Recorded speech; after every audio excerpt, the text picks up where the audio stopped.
Hello guys, welcome back to my channel Earth Mom Dehradun. मैं हूं ज्योति और वेलकम है आप सभी का मेरे चैनल में।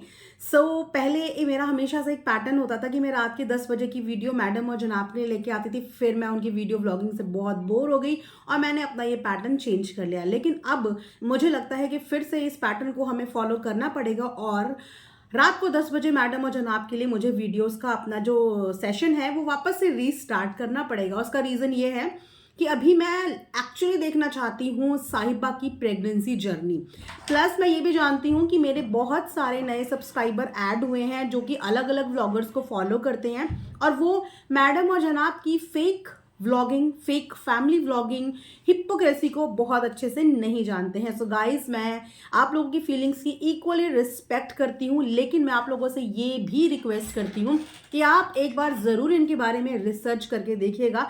तो आप लोगों का जो भ्रम है, जो मिथ है, वो बिल्कुल क्लियर हो जाएगा इस पर्टिकुलर फैमिली को लेके। आप सोच रहे हैं कि ये एक सेलिब्रिटी है और आप कहीं ना कहीं इसकी ये जो बहू वाली इमेज है इनसे बहुत ज़्यादा इंस्पायर हो, तो ट्रस्ट मी, ऐसे लोगों को अपनी इंस्पिरेशन कभी भी ना बनने दें। और एज अ रिएक्शन चैनल मेरा हमेशा से यही मोटिव होता है कि कोई भी फेक कंटेंट, फेक व्लॉगर आप लोगों की फीलिंग्स को हर्ट ना करे या आप लोगों के ऊपर हावी ना हो। मैं बहुत टाइम से इनको फॉलो कर रही हूँ, लेकिन जो नए हैं आप लोगों से ही बोल रही हूँ कि एक बार इनके बारे में रिसर्च करना।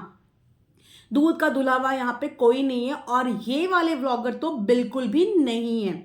आप इनकी गांव की हिस्ट्री से लेकर, इनकी शहर की हिस्ट्री से लेकर, इनके पास से लेकर इनके प्रेजेंट तक के बारे में एक बार सोशल मीडिया पे सिर्फ टाइप ही करोगे ना, तो आपको इतनी सारी चीजें पता चलेंगी कि आप लोग हैरान हो जाओगे। आप लोग हैरान हो जाओगे। बट आई नो कि ये नई ऑडियंस है और इनकी व्लॉगिंग का कंटेंट देख के, इतना पॉजिटिव कंटेंट देख के उन्हें कहीं ना कहीं लगता है कि ये लोग कितने अच्छे हैं। चलिए, तो अब हम लोग शुरू करते हैं रिएक्शन वीडियो, वो भी व्लॉगिंग के बेस पे। तो सुना है कि डॉक्टर खाला ने जो हमारी साहिबा और साहिबा की अम्मी जी का घर है वो टाटा बाय बाय कर दिया है। लेकिन व्लॉग में जितना कैजुअल तरीके से दिखाया है ना, ये इतना कैजुअल एक्चुअली गाइज है नहीं। वैसे तो इस घर में लोगों के ऊपर चोरी चकारी के इल्ज़ाम लगते आए हैं और लगते इसीलिए आए हैं क्योंकि एक्चुअली में इस घर में दो चार चोर हैं। फैमिली मेंबर्स के नाम पे दो चार चोर ऐसे हैं जो कि कटोरे बर्तन भी चुराते हैं। पहले ये जो नाम था कटोरे बर्तन चुराने का, ये अम्मा के ऊपर आया था कि अम्मा जब भी मुंबई से जाती हैं अपने झोलों में कटोरी चम्मच बर्तन चुरा चुरा के लेके जाती थी, जिसकी वजह से अम्मा और इनके बीच में भी प्रॉब्लम हो गई थी और काफ़ी लंबा गैप हो गया था कि अम्मा के आने जाने को बंद कर दिया था। क्योंकि जब मैडम और जनाब के फ्लैट में भी अम्मा जाती थी तो वहाँ से कुछ दुपट्टे उपट्टे भी लेके चली जाती थी। तो बहुत समय तक अम्मा का आना हो गया था मुंबई में बैन। आपने वो गैप देखा होगा, राइट। फिर ऊपर से इनको वापस से जरूरत तो पड़ जाती है। जरूरत इसीलिए पड़ती है क्योंकि ये काम करने के नाम पे सब के सब जीरो हैं। काम कोई करना नहीं चाहता, चाहे साहिबा हो, साहिबा की अम्मी हो या कोई भी हो। इनको हमेशा से पकी पकाई खिचड़ी खाने की इतनी अच्छी आदत है। खैर, खिचड़ी ये लोग कभी नहीं खाते, लेकिन इन्हें पका पकाया खाना खाने की इतनी आदत है कि कोई बैठ के इनको हर चीज सर्व कर ले। इनफैक्ट इनका बस चले तो ये एक रोबोट भी अपने लिए लगा दे कि मुंह तक भी इनको पहुंचा दे। कोई काम करने को राजी नहीं है। तो अपने काम करने की हेल्प के लिए ये टाइम टू टाइम डॉक्टर खाला को भी बुलाते रहते हैं और अम्मा को भी बुलाते रहते हैं, क्योंकि जब डॉक्टर खाला वहाँ होती है तो कहीं ना कहीं अम्मा की टेक केयर वो कर लेती हैं। लेकिन जब वो वहाँ से मुंबई आती हैं तो वहाँ पे अम्मा अकेली छूट जाती हैं, है ना। तो वो अम्मा को अपने साथ लेके आती हैं ताकि यहाँ पे उनकी केयर होती रहे। लेकिन होल सोल काम भी मुंबई वाले घर का जब जब डॉक्टर खाला आती हैं वही संभालती है। लेकिन इस बार डॉक्टर खाला के ऊपर भी चोरी के इल्जाम लगाने से ये परिवार बाज नहीं आया। जी हाँ, डॉक्टर खाला के ऊपर भी इन्होंने चम्मचों का चोरी का इल्जाम लगाया। लेकिन इस बार डॉक्टर खाला ने अपने लिए स्टैंड लेते हुए इनके उस स्टेटमेंट का फटाक से जवाब दिया। फटाक से जवाब दिया। उसके बाद अम्मी जी की जब एंट्री होती है तो अम्मी भी इस बात को कहती हैं कि ऐसा हो सकता है कि तुमने डस्टबिन में डाल दिया हो, डस्टबिन में डाल दिया हो खाने वाने के साथ। कभी कभी एक आधा चम्मच चला जाता है। हमने तो गिन के इतने चम्मच रखे थे लेकिन अब गिनती के इतने चम्मच बचे हैं, मतलब कि चम्मच तो गायब हुए हैं। घर में मेड भी आते हैं, घर में और मेंबर भी हैं, लेकिन उसके अलावा आप एक उस इंसान पे इस बात का आरोप लगा रहे हो जो इंसान एक टांग पे खड़ा होकर सुबह से शाम तक आप लोगों के घर का खाना कुक करता रहता है, आपके ड्राई फ्रूट्स भिगाने तक का काम करता है, आपकी, आपकी बेटी की, सबकी जी हुजूरी करता है। वो भी क्यों? क्योंकि आपने उनके बच्चों को यहाँ पे पढ़ने का मौका दिया है। पढ़ने का मौका क्या दिया है? उन बच्चों से ही तो उन्होंने आज तक अपनी पूरी व्लॉगिंग बनवाई है। पूरा व्लॉगिंग का कंटेंट, इनका व्लॉग चलने का पूरा पूरा रीजन वो बच्चे ही हैं। उनको पढ़ने दिया कहाँ है? वो बच्चे मेट्रो सिटी में होने के बावजूद एक भी इंग्लिश की लाइन प्रॉपर नहीं बोल पाते। तो ये किस तरीके की एजुकेशन आपने बच्चों को प्रोवाइड करी है? जो बच्चे प्रॉपर 10th और 12th के बच्चे हैं, आई थिंक 12th के, उसके बाद भी वो एक लाइन इंग्लिश का प्रॉपर नहीं बोल पाते हैं, इस एजुकेशन को आप अप्रिशिएट करोगे? क्योंकि उन बच्चों को सारा दिन तो कैमरा ही पकड़ाया होता था। सारा दिन उनको बस 2-4 गिफ्ट्स दे दिए लग्जरी लाइफ जीने के लिए, और वो बच्चे उतने में ही खुश। और डॉटा खारा की बन गई मजबूरी कि मुझे तो भैया मेरे बच्चे वहां पे है तो मुझे तो इनका करना पड़ेगा। लेकिन लास्ट में डॉक्टर खाला को पता चलेगा कि उन्होंने जो अपने बच्चे यहाँ भेज दिए हैं, यहाँ भेजने के बाद उनके बच्चों का भविष्य क्या बनता है, क्या बन के निकलते हैं उनके बच्चे। क्योंकि 12th ऑलमोस्ट हो गई है, अब ग्रेजुएशन, उसके बाद करियर। तो करियर वाइज उन बच्चों को इन्होंने क्या फोकस दिया है कि आगे चल के वो ये करना चाहते हैं, वो ये करना चाहते हैं, या वो उनको इस चीज़ की तैयारी करवाना चाहते हैं। आगे चल के उन बच्चों का कोई करियर नहीं बनने वाला। और ये चीज़ डॉक्टर खाला को आज नहीं तो कल रियलाइज हो जाएगी। फिलहाल डॉक्टर खाला वहां से गई, और लास्ट में साहिबा की स्टेटमेंट क्या थी कि घर में ये सब चलता रहता है, लड़ाई प्यार मोहब्बत चलती रहती है। आज तक नहीं सुना था। आज तक जब जब इनकी बहनें जाती हैं ना मुंबई से, तो ये लोग रोते रोते गले लग लग के नीचे तक मिलने आते हैं। लेकिन ऐसा फर्स्ट टाइम हुआ कि जाते हुए साहिबा ने ये स्टेटमेंट दिया। इसका मतलब घर के अंदर कुछ बहुत बड़ा झगड़ा तो हुआ है, जिसकी वजह से डॉक्टर खाला को वहां से जाना पड़ गया। और बाद में किसी भी कारणवश उन्होंने ये कमिटमेंट कर दिया कि मैं 10-15 दिन में आ जाऊंगी, क्योंकि उनके बिना इनके घर का काम चल ही नहीं सकता। और अब तो डब्बा प्रेग्नेंट भी है, कौन संभालेगा उसको? उनकी अम्मी अपने हस्बैंड को नहीं संभाल पाई। हस्बैंड अलग और अम्मी अलग रहती हैं।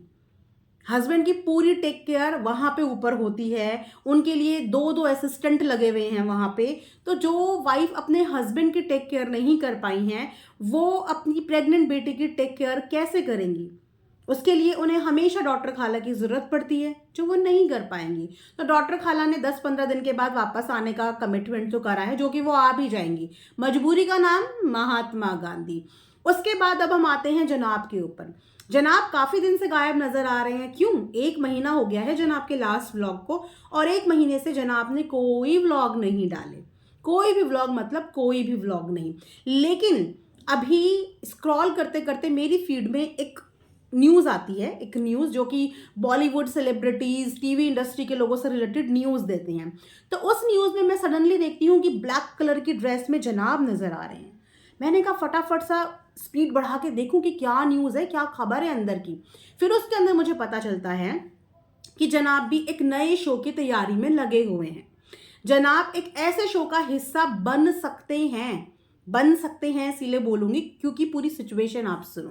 इसीलिए बन सकते हैं क्योंकि वो जो शो है ना, वो शो जा रहा है 20 ईयर्स आगे, लीप में जा रहा है, जिसके लिए जो शो की पूरी टीम है ना, उस पूरी टीम को रिप्लेस किया जा रहा है। और 20 ईयर की लीप के बाद जो भी नए कैरेक्टर्स उसमें आएंगे, वो सारे फ्रेश फेसेस, मतलब नए लोग होंगे, और पुरानी पूरी टीम वो शो बाहर कर रही है।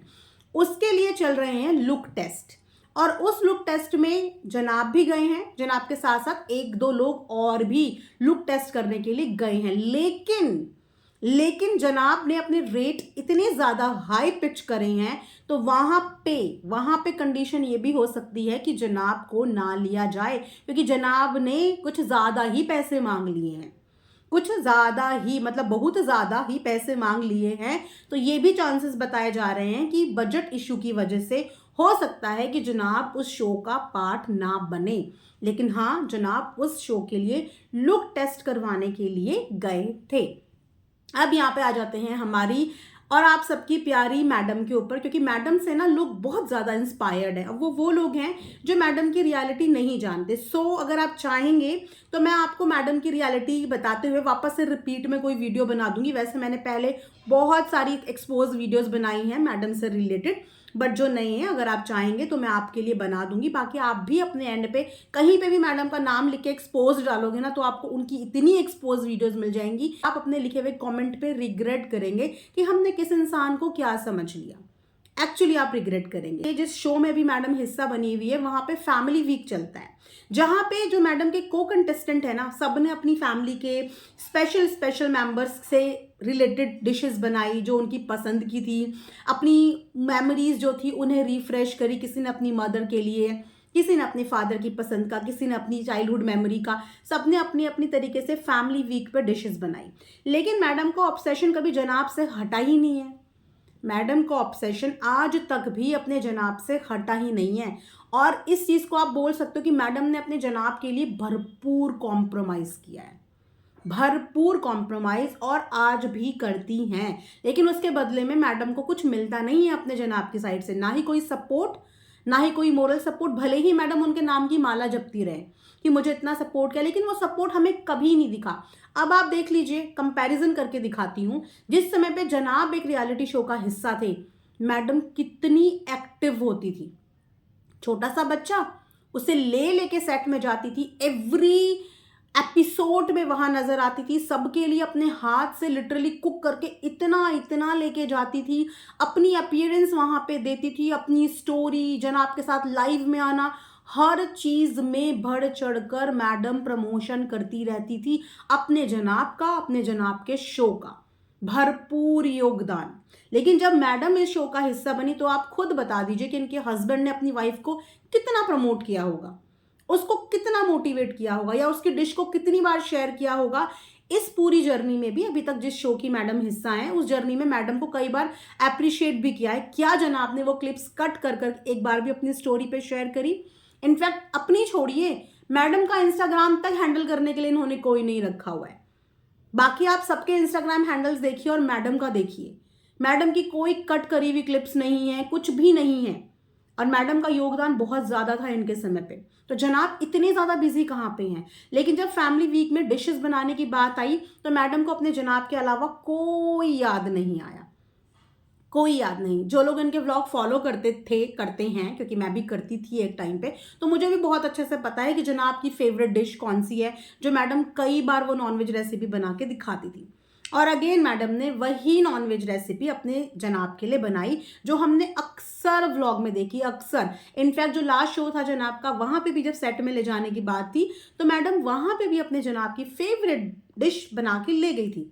एटलीस्ट जनाब उसकी तो कोई चीज़ पोस्ट कर देते, उसको तो एक्नॉलेज कर लेते, उसकी तो कुछ तारीफ कर लेते। But no no no no no, जनाब अपनी मैडम को कभी भी प्रमोट या एक्नॉलेज नहीं कर सकते, क्योंकि अगर वो उनको ऊपर दिखाएंगे तो फिर मैडम क्या करेंगी? मैडम ने अपनी लाइफ का हीरो सब कुछ उनको बनाया हुआ है, और इसी वजह से कहीं ना कहीं मैडम की पर्सनालिटी डे बाय डे दबती चली गई। और उनके हस्बैंड ने उनकी पर्सनालिटी को इन्हेंस करने के लिए इतना सा भी कॉन्ट्रीब्यूशन नहीं दिया, कभी भी उन्होंने इतना सा भी कॉन्ट्रीब्यूशन नहीं दिया। लेकिन यहाँ पे एक चीज़ और हो सकती थी, एक चीज़ और, मैडम ने अपने हस्बैंड को हमेशा से प्रायोरिटी पे रखा, जो कि हर वाइफ को रखना भी चाहिए, नो डाउट। लेकिन यहाँ पे मैडम उनके चक्कर में हमेशा से अपने पेरेंट्स को भूल गई। जब मैडम ने अपनी पहली शादी करी थी, उस समय पे भी अपने पेरेंट्स को भूल गई, और उस समय पे भी मैडम की लव मैरिज थी, ठीक है। उसके बाद मैडम ने दोबारा से शादी करी, और उस टाइम पे भी मैडम अपने पेरेंट्स को भूल गई, और मैडम ने फुल ऑन तरीके से अपनी घर गृहस्थी संभाल ली, एक बहुत अच्छी बहू की तरह, एक बहुत अच्छी वाइफ की तरह। फिर मैडम हुई प्रेग्नेंट, और उसके बाद मैडम ने कन्वीनियंस के हिसाब से अपनी मम्मी को रीलोकेट तक करा दिया। और वो मम्मी जिनका कभी इन्होंने आज तक जिक्र नहीं किया था, जिनको कभी एक्नॉलेज नहीं किया, जिनके रिलेशनशिप को वो हमेशा अपनी लाइफ के डार्क फेज में एक मानती हैं कि वो मेरी लाइफ के डार्क डेज थे, जो मेरे पेरेंट्स का डाइवोर्स हो गया था, जिनको उन्होंने हमेशा एक नेगेटिव इमेज ही उनकी पोर्ट्रे करी है किसी भी प्लेटफॉर्म पे, किसी भी स्टेज पे। लेकिन जब मैडम प्रेग्नेंट हुई, उस समय पे मैडम की मम्मी ने ही मैडम को पूरी प्रेगनेंसी जर्नी से लेकर आज उनका जो बेटा है वो 1.5-2 साल का होने वाला है, और अभी तक उनकी मम्मी वहीं पे अपनी बेटी के साथ है। और आज वो जो शो कर पा रही है, वो अपनी मम्मी की वजह से ही कर पा रही, क्योंकि उनकी एब्सेंस में उनकी मम्मी उनके बच्चे का बहुत अच्छे से ध्यान रख रही है। मैडम ने कोई नैनी भी नहीं रखी है, मैडम ने आज तक कोई नैनी भी नहीं रखी है। क्योंकि मैडम के पास नैनी के नाम पे नानी जो है, वो नानी ने तब भी पूरा सपोर्ट और साथ दिया था जिस समय पे जनाब एक रियलिटी शो का हिस्सा थे, और वो नानी अभी भी सपोर्ट और साथ दे रही हैं। तो क्या वो नानी एक एक्नॉलेजमेंट डिजर्व नहीं करती थी? क्या ये अपनी मम्मी को कभी स्पेशल फील नहीं करा सकती? क्या अपनी मम्मी के लिए कोई डिश डेडिकेट नहीं कर सकती? क्योंकि जनाब के लिए तो उन्होंने भरपूर कर दिया है और आज भी उन्हीं के लिए कर रही है। तो ये कुछ चीज़ें थी जो ऑकवर्ड भी थी और जिस पे ऑडियंस के कुछ कमेंट्स भी आए हैं कि मैडम की ओवर एक्टिंग की लिमिट ही नहीं है कोई।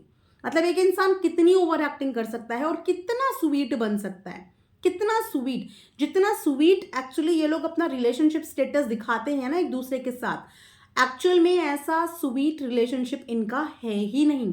अगर आप बहुत गौर से इनके व्लॉग देखेंगे तो आपको इतनी चीज़ें अपने आप ट्रांसपेरेंट तरीके से दिख जाएंगी कि ये दिखाते कुछ है और एक्चुअल में होता कुछ है। एक छोटा सा एग्जाम्पल देती हूँ, एक छोटा सा एग्जाम्पल।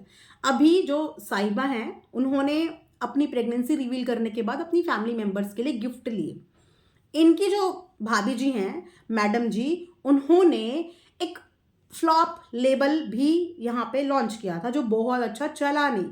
ठीक है, उनके लेबल के बाहर वाले तो क्या खरीदेंगे, इनके जो घर वाले हैं वो हर महीने कपड़े खरीदते हैं। ओ, महीना तो बहुत ज़्यादा बोल दिया, हर हफ्ते उनका बस चले तो हर दिन वो सूट की दुकान में पहुंच जाए।